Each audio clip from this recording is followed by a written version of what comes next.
No matter where you are, be part of the action 24/7, online and live. Caesar Radio. On Facebook, it's Rapid FM Umuahia. On Instagram, it's official Rapid FM. And on X, it is Rapid FM 965. Tune in to Rapid 96.5 FM or listen to us live on our website at www.rapidfm965.com or radiogarden.com. Better yet, get our mobile app from the Google Play Store. Catch the pulse of the Southeast on Rapid 96.5 FM, the sound of your city. Hey, Oyanam, all Caesar Radio. Nigeria's economy, the global markets, what does it all mean for you?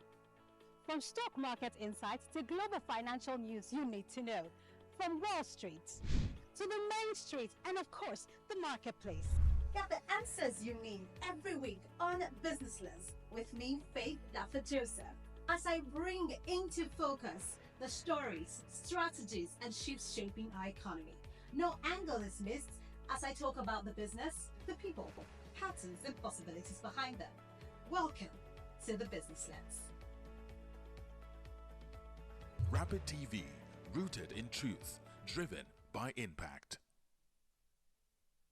This is Rapid Broadcasting Network, RBN. We connect people, power stories, and amplify voices. On Rapid TV, we're rooted in culture and your window to the stories that matter, from news to lifestyle.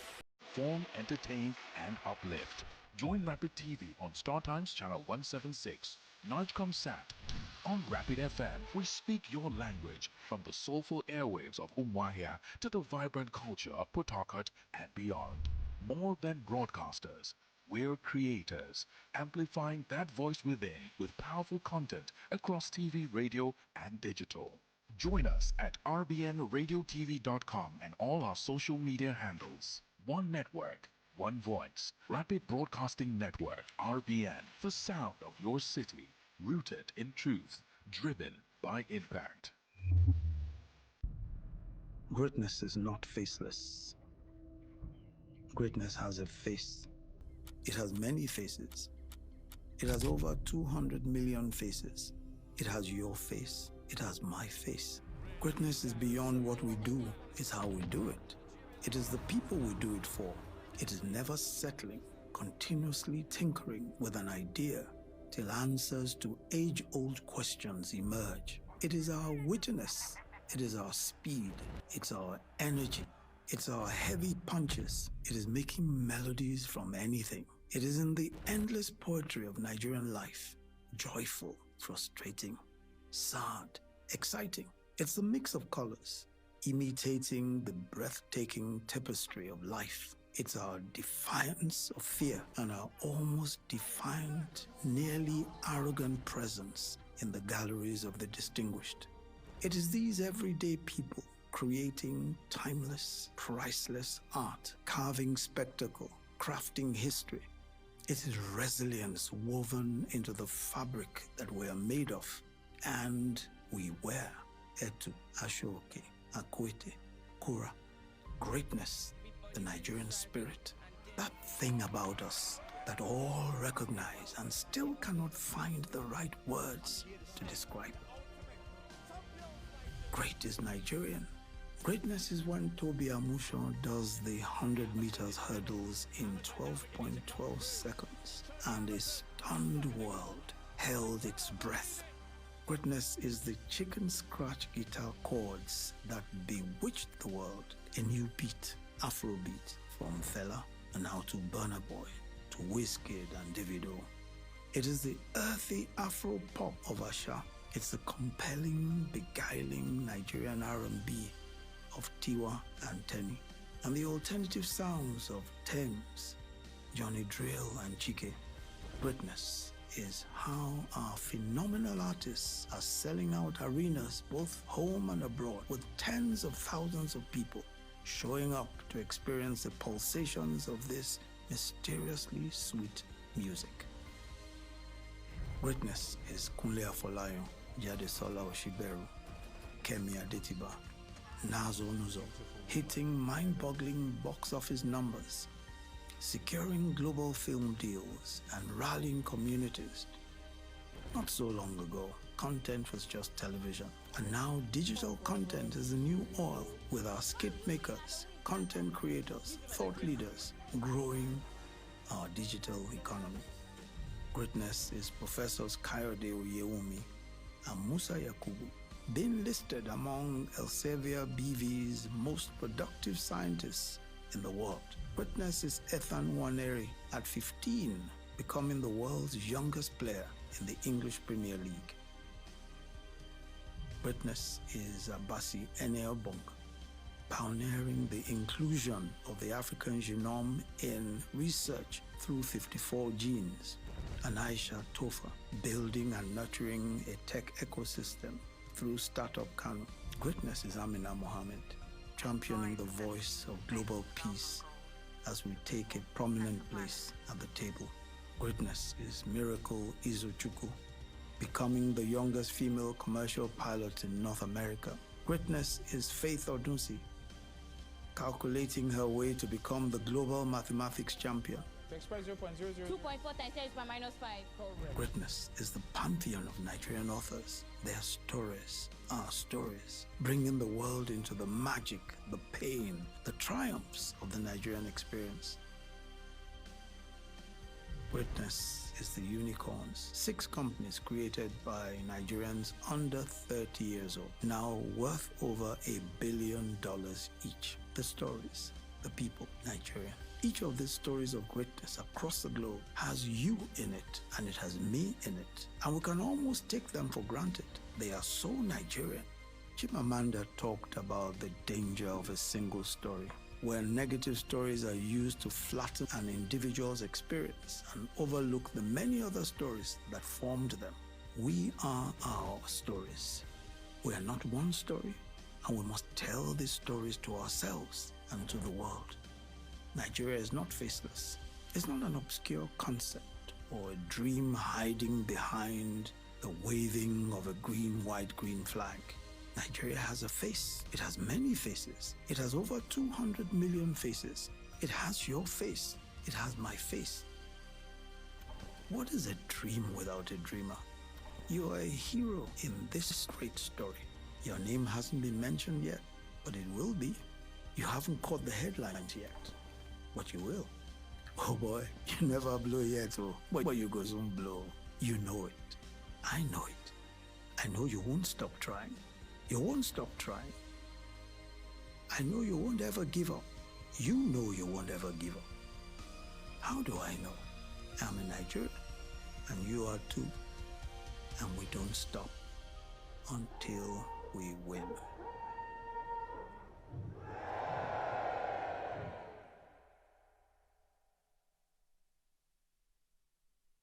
My name is Akio Sakido. Hey guys, this is Anto Lecky. My name is Leo Bliss. My name is Akava. I go by the name Baba D. And you're tuned into Rapid TV. And I love Rapid TV. Shout out. Rapid TV. Thank you, Rapid TV. Please keep watching Rapid TV. This is Rapid TV. Rapid TV. Keep watching. Keep it down. Leave it like that.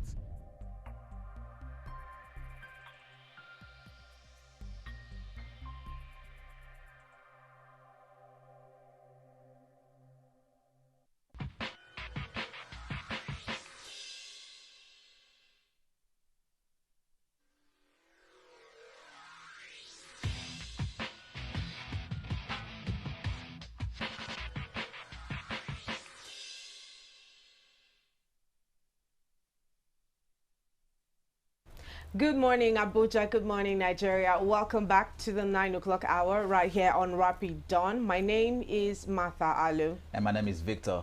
Okay, welcome back. Welcome back. Yes, today we mark World Diabetes Day. Today we mark World Diabetes Day. And while many hear diabetes and think of sugar or pills, the reality of this is far deeper.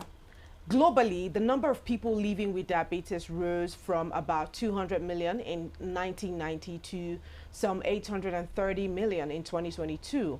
And in Nigeria, recent studies suggest as many as 1 in every 14 adults lives with it. So many are undiagnosed and many are unsupported. It affects the heart, it affects the kidneys, it affects the eyes and the limbs, and it affects lives, livelihoods, and dignity as well. I know it manifests in many forms where we see a lot of people say, oh, my injuries don't heal on time. This happens. There are many misconceptions to this as well. So today, we talk not just about managing sugar, but about living well with diabetes, physically, emotionally, and socially. Now, with us this morning is one who lives in the reality of what diabetes can do to a person. Someone who is currently living with diabetes, which is Toyin Liasu, and Melville Achibong is one who treats it. So technically a doctor. Good morning. Not a doctor. Not a doctor. Okay, one who treats it. A diabetes educator. Educator, I beg your pardon. So together, yes, we'll unpack what diabetes really means here in Nigeria, what's possible, what's failing, and how each of us can act, and how we can fix up our diet and whatever it is that actually causes diabetes here in Nigeria. So welcome to the 9 o'clock hour, and welcome to our guest as well. Thank you very much. Okay. Good to have you join us, sir. Thank you very much. Yeah. Okay. Okay, Mr. Achibong, when we talk about diabetes, what are we actually addressing? Because I would hear many people say, you are taking too much sugar, do you want to have diabetes? Like, that's the quickest way we relate to that, or that's the quickest way we can explain what diabetes is. But seeing as you're an educator, you'd probably help us with understanding it properly this morning. Sure. Okay. I think, like we'll say, good morning, everybody. My name is Melville Achibong Udo. With a 23 years experience in diabetes after working with Johnson & Johnson. In fact, we introduced the one-touch glucometer into Nigeria since the times of Stella Ambassador, who were launched at Sheraton. That was when the birth of the president then. Before I go to what diabetes actually is, there's always a misconception about what diabetes actually is. People talk, when they say that, they talk about sugar. But every food we eat ends up as sugar in the body. That's the mistake we make. Oh. If you take your mind back to elementary biology, a cell, cytoplasm, what feeds the cell? Glucose. What's glucose? Sugar. So every food you eat ends up as sugar in the blood. That's what feeds the cells, So diabetes, for a layman, I will tell you, diabetes is the failure of the pancreas to secrete insulin at the site of food. Okay, take that again. Diabetes is a failure of the pancreas to secrete insulin at the site of food. We have 5 extrasensory perceptors. The eye, the sense of sight, the sense of smell, the sense of touch, the sense of taste, and the sense of hearing. So automatically, if the body communicates to itself through those things. Once the eye sees food, it sends a message to the brain. The brain sends a message to the pancreas that has to do with the part of that has to do with food, and the pancreas secretes insulin into the bloodstream. It is insulin that will now carry this glucose, the food that has been digested as glucose, and start redistributing it into the body cells for you to now have energy. So where the body fails to secrete insulin, that's what you call type 1 diabetes, insulin-dependent diabetes. But every other person, for the average African above the age of 40, is diabetic, type 2. Oh, every African? Yeah, because that's why I said Johnson & Johnson, the foremost diabetic company, has not produced any drug for diabetes. Rather, they will tell that the only cure for diabetes is education and exercise. How so? Because where did you get the statistics that about everyone from the age of 40 lives with diabetes? It's everywhere because of our nature, African, and how we eat. Yeah, everybody, Google it. The average Afro-American at the age of 40. And let me tell you how. Because people think diabetes is a sickness. No, let me give you a little example now. Maybe after we finish the program, during your lunch break, you step out to go and eat. After eating, you drink water, you come back. What next? Your mood swings. I am tired, I just want to rest a little. You relax a little. After about maybe 10, 15 minutes, you're good and you're now feeling good. You just pass through type 2 diabetes. How so? Just explain it so that we're not talking about very ambiguous terms, because if you as simple as that now. How do you explain that? Yes, let me explain it to you. You just finished, you're on lunch break. You go out now, you step out to eat. It's not you go for lunch. After eating, maybe you drink your water. Next thing, as you get to the office, you find out you're suddenly a little tired. Your mood swings. You're not feeling very comfortable. Then after a while, you lean back in your chair, rest a little. By the time you get up again, after like maybe 15, 20 minutes, you find out you're okay. Your mood goes back again. So are you saying the tiredness, the mood swing is a sign of the That's type 2 diabetes. Okay, so give us a differentiation, because we hear about the type 1 diabetes. Now you've talked about the type 2 diabetes. Why, so give us the difference. Why diabetes is what it is because there are two types of diabetes, hypoglycemia and hyperglycemia. Yeah. Hypoglycemia is a low blood sugar. Hyperglycemia is a high blood sugar. And they both react the same way. That's why diabetes is confusing. Okay. You get what I'm saying? So that tiredness, that itchiness, that restlessness, those are symptoms of diabetes. So when they say diabetes is a sickness, I try to make people understand that it's not a sickness, it's just a bad habit. Okay, so how do we now explain the prolonged injuries, those injuries that don't come out? Because one of the major ways you would see Nigerians be able to identify people with diabetes, because the thing, one of the statistics say that early detection and early diagnosis is such a problem here in Nigeria, because not many people approach the health practitioners or the doctors or hospitals to get treated. I'll tell you something. Okay. When they say the wound stays longer because of diabetes and the rest like that, why? Because the human blood is supposed to clot, to carry oxygen with it. Once exposed to air, it takes O2, it down clots. You see a scale. When we were small, remember we have a wound. Next thing it become black, a scar on it. That means the blood then works very well. So traps oxygen in the air. That's the hemoglobin that makes it become dark. But when you're diabetic or maybe bad habit of eating, your blood refuses to clot. So when the blood refuses to clot, how would you heal? Well, you say it's not easy. That's my point. Yeah. So that's where my confusion is coming from. You say that diabetes is not an illness, you know, because everyone typically or literally lives with diabetes. But you're also saying that when a person is diabetic, it's as a result of their irregular patterns of eating. That means they're not eating properly, and then there's something you said. Not eating properly. No, okay. Aside from the eating properly, you talked about what the regular blood is supposed to be like. So when there's a cut, it clots and then it becomes black. So that's the way you know that the blood, which is also hemoglobin, is active and it functions well. But in the case of a person with diabetes, there's no clot, which makes it difficult for that wound to be healed. So already you have clearly stated a difference, a disparity between what an actual blood type should look like, or what a cut in someone with the actual blood flow should look like, and what the person with a diabetic flow should look like. Already there's a problem. So how do we now balance that with your first statement, where you have said that diabetes is not an illness, everyone lives with it? You see, maybe I got it very wrong, but let me tell you how it is. Okay. It's when you talk about diabetes, like I keep saying, it's a habit, bad eating habit. How do I put that? And like they said, from the age of 40, the average Afro-American is diabetic. Now it goes on bad eating habit. Let me give you an example. Somebody has a cut and it refuses to heal because suddenly the person realizes that he is diabetic. You're diabetic, what you would have done would have been maybe change your eating habits, which most people don't do.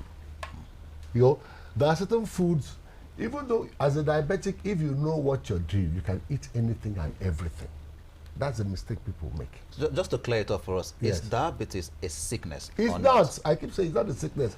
I mean, I think it comes out of it. You flow in and flow out of it. Now, we've also seen and heard that certain persons have died, and according to the report, you know, it's also out of diabetes.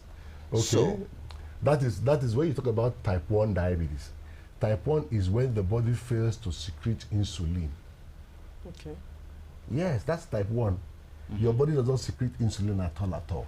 If your body doesn't secrete insulin, it automatically means that the food you eat, the sugar rests in your blood. Okay. And once the sugar remains in the blood there, There's no way you can experience the blood clot and all those things for wounds to heal. But that's an illness. But that's an illness, because I don't want us to make it, because it's a very sensitive topic, and someone living with diabetes can now say, how do you say that that's not an illness? When everyone who lives their regular life is able to go, I have seen people that live with diabetes. So it's one thing or another. Their diet's very strict, because you have said that almost everything that we eat is broken down to glucose, which I do agree with. And you see, diabetes also, while we cannot say the 100% cause of diabetes is glucose or sugar, it's also a contributing factor to what diabetes would manifest as.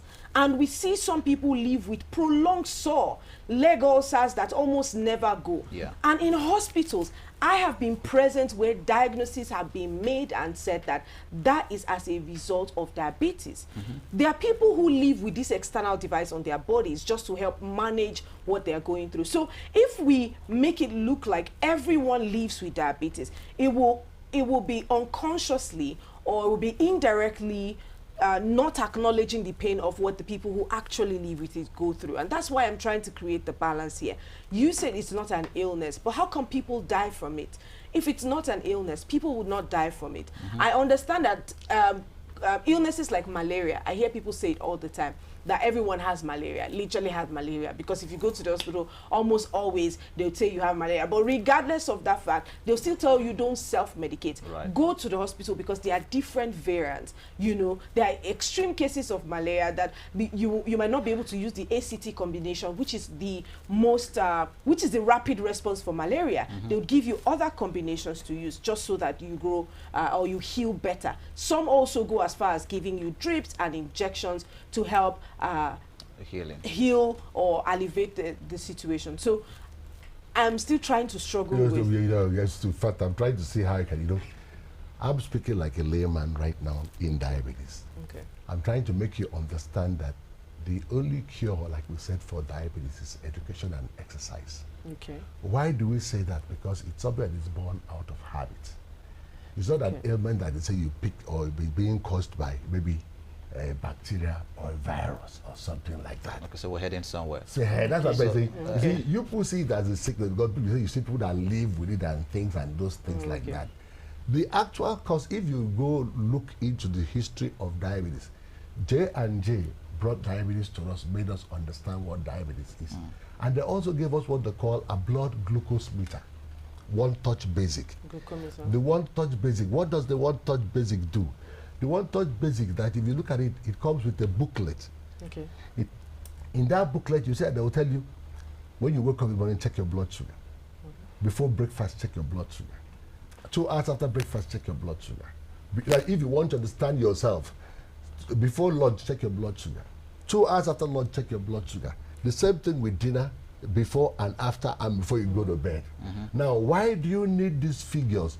You need these figures to help you understand that certain food you eat react differently. Having an understanding of when your body secretes insulin, so as to know when to eat, because you'll be sure of digestion. You know what I said now? So if you now form this habit of understanding yourself, it will help you know what to eat, when to eat, and how to eat. These procedures, is it for every human, or is it specific for those that are diabetic? Once you're suspecting that you're kind of feeling one kind, and you need a blood glucose meter, that's what the first thing they will tell you. You see, people, Nigerians call it because they want to, because pharmaceutical companies want to sell drugs. Buy this, buy so what do you call it? I remember glycopen, all those drugs and drugs. There are actually no drugs for diabetes. All you need is just understanding yourself, which is why I said it's not a sickness. Maybe that's where you get my point. If you have the statistics I'm telling you about with a blood glucose meter, you check your blood sugar in between, we can now help you read it. Oh, this food you ate in the morning, before you had this food, okay, when you woke up, your fasting blood sugar was 96 mg/dl. Now, after eating breakfast, you ran up to 110. Then 2 hours after, you find that you're 76 or 80. That means actually, for that breakfast, your body actually secretes insulin and your body feeds well. So you can break down the sugar and it has returned to 8 something or to 9 something, which is normal for you. But that is whereby you eat, you wake up with 96. Before breakfast, 90. After breakfast, you have 150. This is high. Which is that the glycemic index of that food you have eaten is very, very high. And also your body for that particular morning has not secreted enough insulin to combat it now, to break down that thing. All right. So the sugar now remains in your blood. Okay. That sugar remains in your blood. That is what they call either hyperglycemia or hypoglycemia. Or you eat something, your blood sugar drops. Let's go back to the various types again of diabetes, right? Because I didn't quite get you clearly when you tried to explain it, right? So from what I deduced from what you said, earlier on, you said diabetes is not an illness. Yes. Right? But again, it's a bad habit, function of a bad habit. Great, function of a bad habit, you said. But again, in passing, you kind of insinuated that the type 1 diabetes is more risky than the type 2 diabetes. Very, very sure. So help us break it down so we'll get to understand, because you've said that everyone alive, Africans, the age of 40 is diabetic. Type 2 diabetes. Type 2. Yes. Now, differentiate for us, maybe in clear explanation, the difference between the type 1 diabetes and the type 2 diabetes. Okay, now, like I said, type 1 diabetes is the insulin dependent diabetes where your body does not secrete insulin at all. Like I said earlier, I said at the sight of food, the eyes send a message to the brain, the eye sends a message to the brain that is food.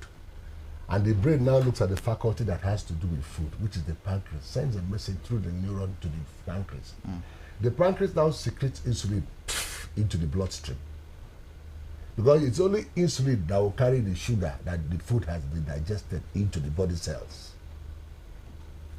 But where the body fails to secrete insulin, that's a type 1 diabetes. The type 2 is your body secretes insulin, but you don't actually know when your body secretes insulin to know when to eat. I'll give a local example. Like someone like me, I work out in the daytime, or in the morning very much. So I realize that I eat better in the noon. Yeah. Okay. If I eat breakfast in the morning, I feel weak and tired. But if I eat between 12, 1 and 2, I feel better. Secondly, too, I realize that over time, I don't like eating pounded yam in the morning, which is a normal, Calabar man's food, pounded yam in the morning.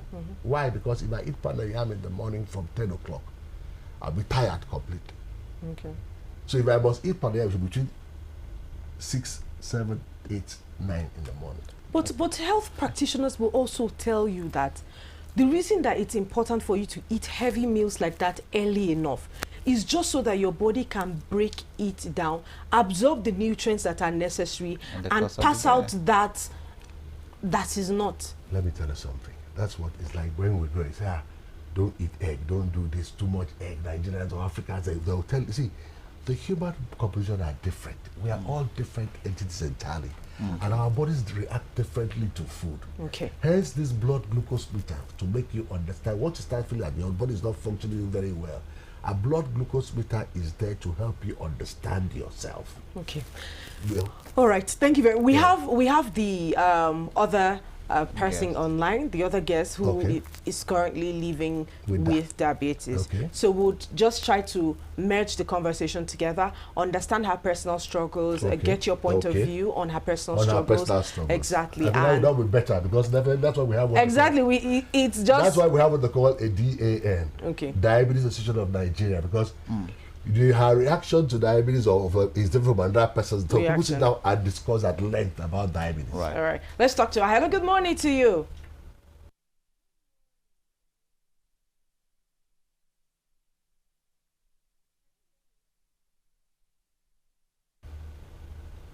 Oh, it's so difficult to hear you. Good morning.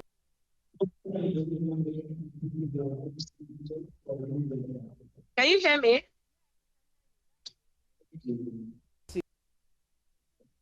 Join us on the show. Thank you so much. About diabetes. We have a diabetes educator right here in the studio with us, and he's helping us understand certain terminologies, especially when it comes to diabetes. So we want to hear from you. What would you, as someone who is currently experiencing that, what would you describe diabetes as? Well, I have had diabetes I have been living with it for the past 11 years. I am type 2 diabetes. And honestly, the struggle has not been easy. Yes. So I have been able to manage it with medications and diet. But sometimes the crisis is usually overwhelming. Okay. You get. So what I do, what I do to keep up with it is, as I go for proper checkups, like monthly checkups, like once in a month, and I just try, try to make up with mostly diet. Okay. Because number one, the medication is another thing. It's expensive and it has its own side effects. So that's how I've been able to live for the past 11 years. Wow. Okay. With diabetes. Yeah. So how I discovered I had diabetes was at my childbirth. Okay. That was in 2013. Yes, 2013. So that was when I was first diagnosed with it. So it came with the normal pregnancy stuff, and after that, it didn't go. Okay. So, though I've been having some of those symptoms before those diabetes. Yes, but I didn't know, because I didn't just know. So it was at that point of childbirth, you understand, I got to know about it. And apart from that, we have this hereditary thing in my family. My mom too was diabetic. She passed in 2023 from complications. So it was after then, we started taking it very serious. So that's just the summary of it. Okay. All right, Tony. What was your first reaction, when you discovered that you had diabetes? Was it fear? Was it confusion? What was your reaction? At first, I didn't know the meaning. I didn't know that it was really, really crazy. Like, I didn't know. I felt it was something that can go after I take medication, and maybe probably stick to the lifestyle. But over the years, I have just been able to manage it. So, and as the year goes by, I began to understand that I have to live with this, and I have to take this very serious. Okay. Yeah, because I saw the things it was doing to my mom. So that was why I decided to take mine serious. Because I told myself that, because my mom too didn't actually know that was what was wrong with her. She even got to 40 years and more before she even found out. You understand? But me, I did not. I wasn't even up to 40 when I discovered mine. You understand? So I had to, I had to take that bull by the horn, or how do they say it? Tears, to take care of myself. And at least, I can say I've been trying. Okay. All right. But when people see me, they say, Tony, I can't believe you are living with diabetes. I said, yes, I am. They say, you don't even look it. I said, my reply is, now money, that's just it. Exactly. Okay, so we have an educator, like I did clearly state, we have an educator sitting right here in the studio with us, and one of the conversations we were having just before you came up is the fact that he said there are no medications for diabetes. Yes. So I'm trying to check that with you, because you have made mention of the fact that you have access, or you have to purchase this medicine on a daily basis, on a monthly basis, and these medicines are super expensive, so much so that sometimes you cannot keep up with, which is the reality of a lot of people. They might not be able to keep up with. Please, can you help us clarify this? As our educator has said, there are no medications whatsoever for diabetes. That which you are on currently, is it prescribed to you by a doctor? Yes, it is. It is. Yes, it's been all the while. All my medications have been prescribed to me by, and they are very, very expensive. The educator is very, very right. Everything he says is right. It's very, very expensive. Sometimes I can't even keep up with it, but I just have to. The medication and the diet. Imagine that, most of the foods we have here are mostly carbs and all that. So imagine not having to eat carbs, you have to eat so many other things that are expensive to get. Do you understand? Carbs is one of like cheapest form of food we have. We have rice, we have yam, we have all those kind of things. And those are the things that are actually raising our blood sugars. You understand? So one will now have to eat things like leaves, vegetables, fruits, those kind of things, nuts. You understand? Those things are not, they don't come that easy, they don't come that cheap. So everything he said is real, it's true.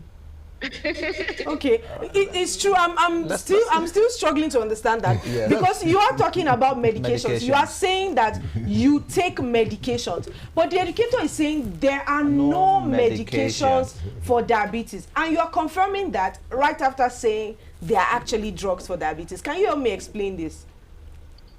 She might be talking about the cost. Yeah, we're talking about like cost. now, for example, what medication I've been taking. I take Gavusmet, sir. Yeah. So I take Gavusmet. I take Gavusmet 50 by 1,000 mg. That was what I've been taking since. I didn't even start with the normal metformin, the ordinary metformin, and all that. So that means that. So that means you are saying. I don't think you. Hello, Tony. I don't think you really understand what we're saying. No, it is you. Hold on. Okay. Because those are drugs. Metformin is a drug. Wait a minute. Metformin is a drug. First and foremost, you've not found out, is she hypoglycemia or hyperglycemia? Hold on. She's saying she's something. type 2 diabetes. So she said she's type 2. Not even type 2. Her own started after her pregnancy. Type 2, yes. So they call that one gestational diabetes. But it didn't go. So gestational diabetes, what I know about gestational diabetes is it comes when a person is pregnant. And after maybe lactation, it goes. Yes. So that's gestational diabetes. Yes. But if it doesn't go after gestation period, and you are now properly diagnosed for diabetes, type 1 or type 2, it becomes a different conversation entirely. It's no longer gestational diabetes. It is now proper diabetes.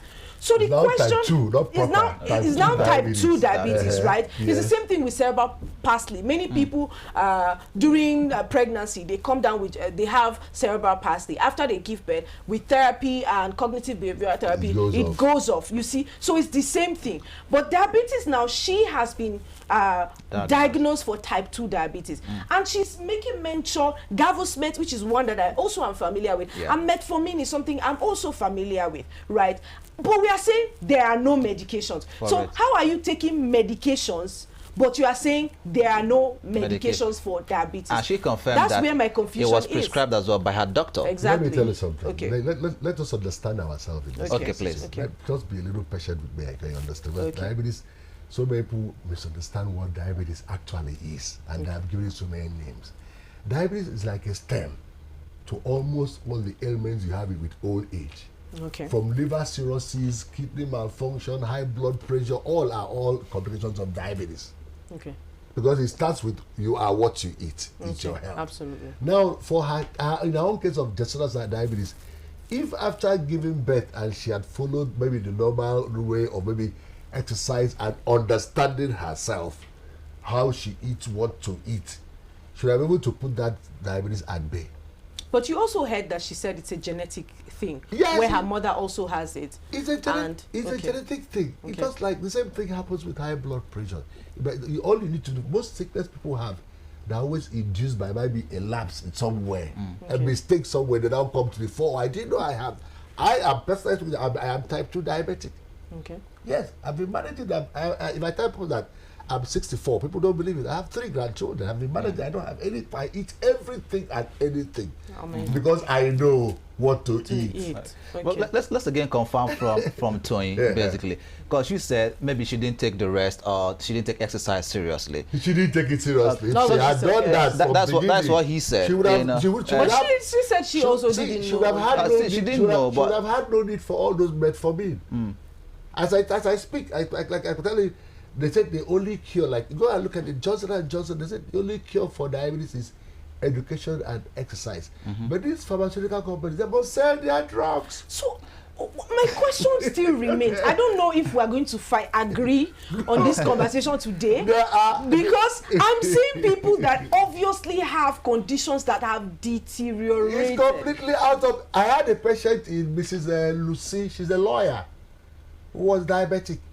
It took me 3 weeks to convince her to at least take a trip out of the house without her tablets. Okay, let's talk to Tony. You know, yeah. So for her, if I sit down with Tony and we talk over a while, and I tell her what I want, talk. You guys talk now. That's why she's here. Let me give you an example. Listen. First and foremost, get a blood glucose meter. Like I said, a glucometer. Okay. Get what they call a blood pressure monitor. Absolutely. And an ear tometer. Those 3 things are the basic things a man needs for your health and your personal health care products. With these 3 things, you start by understanding. That, like they said, we did a research in diabetes. They say, people that eat beans, don't eat gari, don't eat this, don't eat that. People that eat gari function better than those that even eating beans. Like, let me surprise you. I was telling somebody, you do that. In all these things we're talking about, fufu is the highest and the best form of swallow. We say, oh, you're diabetic, eat oatmeal, eat and they'll start telling you plantain meal, all those food, they'll give you all those things. Listen, those things are dependent on your body composition and how you eat them. Okay. If you understand when your body secretes insulin, you know when to eat high and when not to eat. A man is allowed 2,000 or 20 calories of food a day. Okay. 600 for breakfast, 800 for lunch, 600 for dinner. But then you don't have to eat that much, because at this age, you ask yourself, I ate yesterday, what did I do? What did I do? How many did I born? That's it's education. How many did I born? Okay, I did it. I can skip breakfast. I'm a diabetic. Maybe sometimes if I go out with my friends and come back very late, I'm very hungry. I eat in the night, 1, 2 a.m. What I know is that the next morning, I'm not eating breakfast. I'm not eating till about maybe after 2, 3 o'clock. You can now eat food. It is understanding yourself. What is the level of sugar in your blood? See, the things you read in the book about this and diabetes are different from what you actually experience. Okay. In the case of Toyi, I want to go back to Toyi. Toyi said she has been managing it because of food and the rest and habit and medications drugs. well. It makes it's a very expensive habit to manage. Absolutely. But if you have knowledge, it's the cheapest and the easiest. You can live. And that's why I keep saying it. Maybe because I keep saying it's not a sickness. It's just a bad habit. You know. Yes, I can say you need drugs. You need to take med. For me, I had a case of a commissioner of police in the Akwa Ibom State. I went to meet him. He said he's diabetic. I read that. When I said he took this drug, you know one thing. When I checked his blood sugar, the blood sugar was 20 mg/l, far below. So he kept taking the sugar. He kept taking this tablet without even knowing whether are you high blood sugar or are you low blood sugar. Because the symptoms for diabetes manifest the same way. Hypoglycemia, hyperglycemia, in the same way. Okay. All right. Before we go, get carried away having this conversation. It's way past the half of the hour. Let's go on a very short break. Calm our nerves down, and then we get back and keep on. Please stay with us.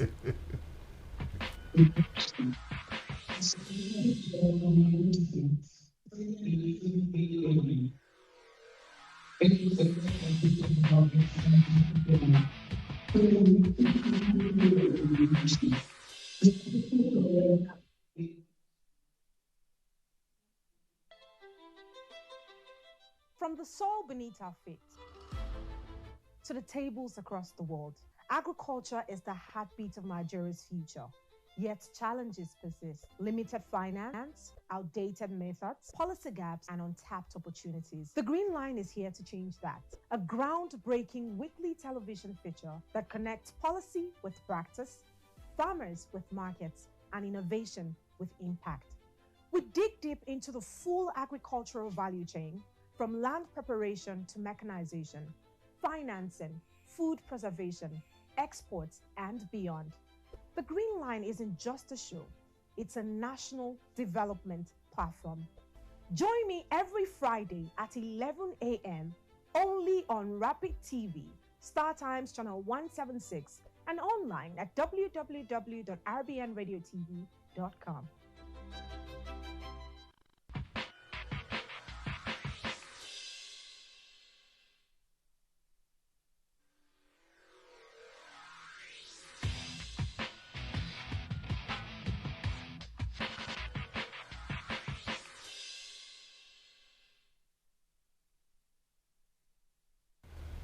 Welcome back and thanks for staying with us. There's still Rapid on right here on Rapid TV. And we have been with the educator, Mr. Achibong, who has been trying to help us explain what diabetes is like. Even though I feel like today we will not come to a conclusion. No. You know, they say you agree to disagree. We are going to agree today, and the possibility of agreeing might just be very slim. Yeah. But also, we have Toyin right at the other end. Sadly, she's not with us in the studio, but she's connected, and we've been having this conversation. It's World Diabetes Day, and we're trying to put out more, a lot of information as much as possible. Now, Mr. Achibong, while I understand that, you would hear a lot of people say things like, I should not eat this, I should not eat that at the age of this. And generally, because you have been speaking about diet a whole lot, you know, since you got here, talking about how this is one of the major ways to manage diabetes and other illnesses as well. My question to you still remains, at what point does diabetes get fatal? Because we have seen reports time and again. I just read out the statistics. I still have it here on my tab. It says that globally, the number of people living with diabetes rose from 200 million in 1990 to around 830 million in 2022. And it says that 1 in 9 adults between the ages of 20 to 79 actively live with diabetes. They have diabetes.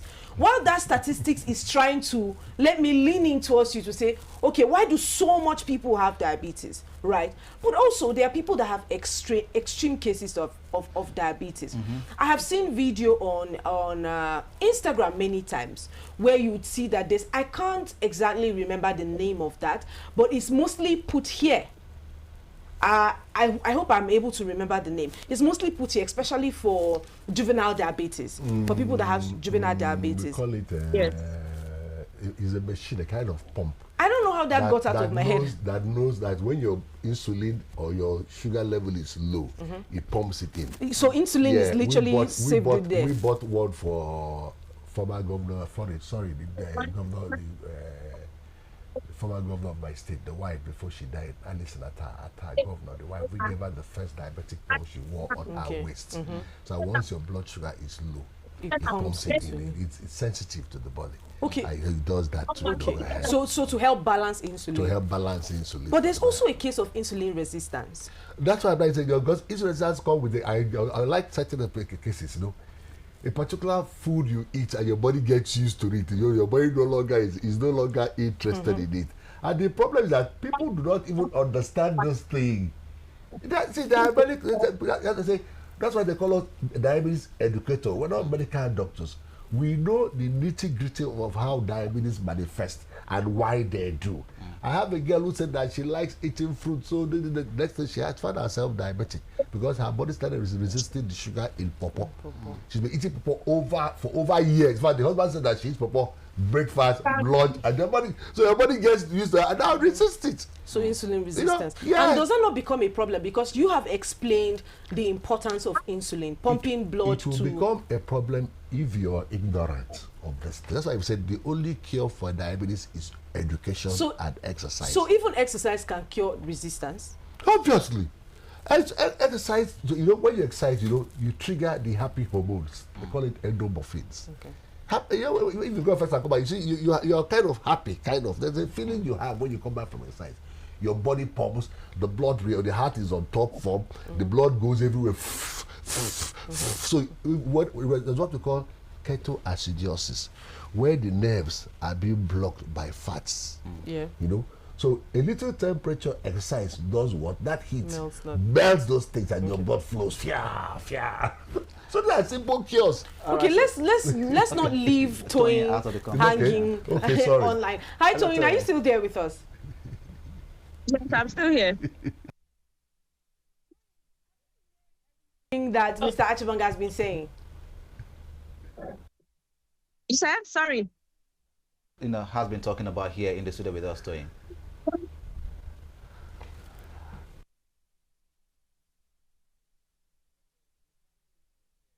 I seem to hear you, Toyin. Have you been hearing everything Mr. Achibong has been saying in the studio? Yes, I've been hearing. Yes, I've been hearing him.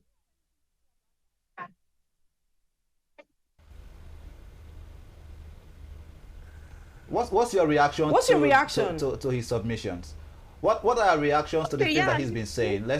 His submissions are valid. Yes, because I know he was even asking me at the beginning. He said something like probably if I had taken my exercise serious and my diet serious at that gestational time, maybe probably I wouldn't have still dependent on drugs.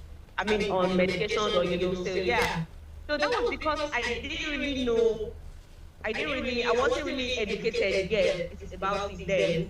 So after that, after I gave birth and all that, I still kept on with my normal diet, what I eat anything I want. As far as I'm hungry, I just, so yes, over the years, I was also told that exercise and diet would have helped. But since I missed all that, it deteriorated. And my body cannot really take all those things again. So I have to go in with meds. I actually take those meds, and I also take insulin too. Okay. Do you understand? Yes. In fact, the insulin came later afterwards. I didn't start with the insulin. I started with those Diabetes meds and all those. Yeah. So yeah, that's it. So but I still feel like what the educator is saying is true, because sometimes when I exercise, my blood sugar actually comes down. Yes, it comes down. Okay. And guess what? My daughter is type 1 diabetic. Okay. That's even the most scary part now for me. You understand? Yes. Is that girl I gave birth to that year. That revealed that yes. He is now. He's type 1 diabetic now, which is even worse than mine. Wow. Yes. So how do you manage? How do you manage this now? It can be managed. Now that I'm happy, she said this. How old is your daughter? How old is the daughter? She's 11 years. 11. Okay, what we do in a case like that, I would like to have the lab test result. Yeah. I would like to have what they call the lipid profile, the clinical chemistry, and if I have those three things, lipid profile, clinical chemistry, and the thing just it came out. With that,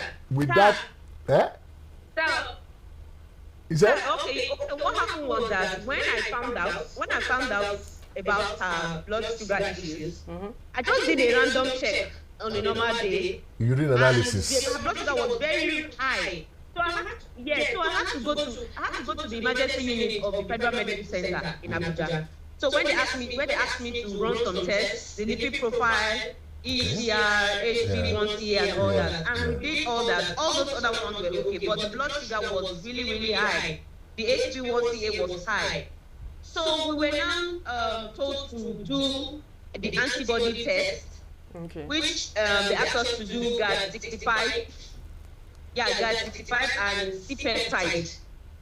That test will determine if she has type 1, the kind of diabetes she has.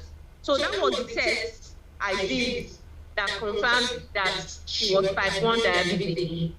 Okay. All right, so he's suggesting that you give him the lipid profile. If I have the lab test result, lipid profile, urine analysis, urine analysis. Okay. If I have the lab test result, we go further by reading that. If we read that, we can now give you a meal plan.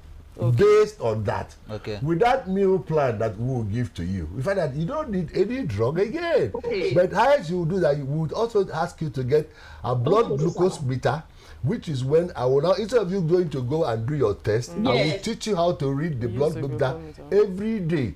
After doing that, you now know which meals your daughter can take, and which one can go for breakfast, which one can go for lunch, and which one can go for dinner. And you don't, by so doing, you find that you don't need those drugs again. Okay. You get the point? So we give you a practical way, which is what they call education. We educate you on how to manage your diabetes before it gets to that point where you start becoming dependent on all those things. Well, let's even talk about some of the signs and symptoms, because that is one of the ways that people need to watch out, that these are the things, you know, if your body begins to feel a certain kind of way, how do you know that, you know, diabetes is on its way? The funny thing about that is that the signs and symptoms are not something you realize. If not so, she would have known from the onset. All right. They just come, like type 2. Until I told you that after eating food, you're tired, you find that you have to go and relax a little. After a while, after like 10 minutes, 20 minutes, you little dose and up. You say, I'm feeling better now. If that's past type 2 diabetes, if I didn't tell you would know. You say, no, I'm okay, I'm okay. A lot of people actually have diabetes. I am diabetic. There's nothing wrong with being diabetic. It's just some kind of eating habit. I know of a lady went for a party in one fine party over there. Saw pounded yam and a goosey, she ate it. After that, leaving that party, they went for another party again with the husband. Saw another kind of food and ate it again. Blood. Tell me, what's your blood sugar going to be like? You know, and you tell me, are you after eating, you're drinking water? I keep telling people that after lunch, we advise you that the best thing, if you're a beer drinker, or if you're a low blood sugar person, you need a Coke, or if you're high blood, you need a bottle of beer. I keep telling people that beer is a blood thinner. And a bottle of beer before bed. This thing you are saying is very risky to some people. No. This information should not get to the hands of some people. That you have grace doesn't mean you should go and live in sin. Exactly, that's the point. You must be disciplined. Like I'll tell my friends, I don't think I've ever gone to bed without drinking a bottle of beer. I've been doing that for the past 20 years. And I drink beer after my lunch every day because I cannot afford. I drink water maybe an hour or 2 hours after. Okay, well, so it's advised to drink water like after. Don't drink water with food because the temperature of the stomach at that point in time, that's the temperature of your body. Victor, and the body needs heat to break down food. Okay, so water doesn't help it. By the time you eat food and you drink cold water, you've reduced the temperature of the tummy, and the body will start heating up again to start digesting the food. Again. Sometimes the cold water makes the fat that it congeal. And now the body starts working all over again to start breaking down the food all over. You don't need those kind of meals, especially with your age. Okay. That is for aged people, right? Yeah. Not for an 11-year-old girl. No, doesn't drink beer. That's why I say for an 11-year-old girl, all I need to understand all those things. Then we'll now make a meal plan for her. Okay. With that meal plan, we're able to tell her what after checking her blood sugar with this machine. We'll now plan a meal for her. Believe honestly, under 6 months, she's completely gone. All right. All right, Tony, let's just let you go. Looks like you're very busy today. Tony, are you there with us? I think she might have logged all right. Okay. Oh, yes. Thank you, Tony. Thank you. Okay, thank you so much. All right, let's let you go now. Thank you so much for joining us on the show today. All right, that is Toyin Liasu, and she's a media entrepreneur. Thank you so much, Toyin. Probably would link you up with the our educator. I want to be calling him Mr. We'll link you up with our educator. But yes, thank you so much also, Mr. Achibong, for joining us on the show today. Mr. Melville Achibong for joining us on the show today. And it's important that we have the right information. I said we'll agree. We will not agree to disagree, but this information is super important because whether you are struggling diabetes or any sort of illness, your diet plays a very vital role very in your well-being. Very understanding what you eat. And like I was telling people, we're trying to go into partnership with hotels now. Maybe but we want to have a wellness center because when people spend so much money going abroad to go and get healed, whereas you have all the vegetables. Like I tell people, the fastest and the highest form of vitamin C is pepper. And pepper can cure migraine. People don't know that. What kind of pepper? Is it the fresh pepper? Where as you make it. You know, some people put pepper in the middle of their cooking. So that pepper now becomes wild. Pepper is supposed to be at the base of cooking. So that pepper can be cooked. That's why there's a pepper you eat. As you eat it, you won't feel it. But after you finish eating it, you don't say, man, that's a good pepper. That pepper has been cooked. Now, once you eat, you start getting wild as if you're going to go bad. That one was put in the middle of cooking. And you're so wild. That's not To know how to cook. That is how to cook. All right. You know? Yeah, our time is fast spent, so we just might have to close it out here. But once again, thank you for joining us on the show today. There's a lot we need to talk about after this show. But yes, people, we have been having conversations centered around diabetes. And just before we close out, I'll remind you again the need to watch your diet. Now, he made mention of 2 very important monitors that you need to have at home, or 3. I'll make it 3. First, you need your blood pressure monitor. Secondly, you need your glucometer, which can help you check your blood sugar. Thirdly, you need to have a scale that can help you manage your weight, because these things also play a vital role in your general well-being. So it's important for you to have these things so that you can check it on the spot, because you see, one of the key ways to combating things like this, like he has reiterated, is your ability to know when it goes up and when it goes down, so that you know exactly what to eat. Of course, education. That's what it's all about. Education. Yes. Just get educated, and as much as possible, ask questions. Yes. Exactly. All right, we're closing out right now on Rapid Dawn for this Thursday edition. Next one, we appear on your screens. We'll be screaming, thank God it's Friday. Oh, yeah. Because the week comes to an end tomorrow. But before we go, let's remind you that we are active across all social media platforms, on Facebook, on Instagram, on TikTok, on Twitter, which is now X. It is at Rapid TV. Also, you can catch all our episodes that we have aired here on YouTube at Official Rapid TV. We have a website, www.rbnradiotv.com, that lets you connect with us from anywhere in the world. Once again, my name is Martha Alu. And my name is Victor. Okay, see you tomorrow. See you tomorrow.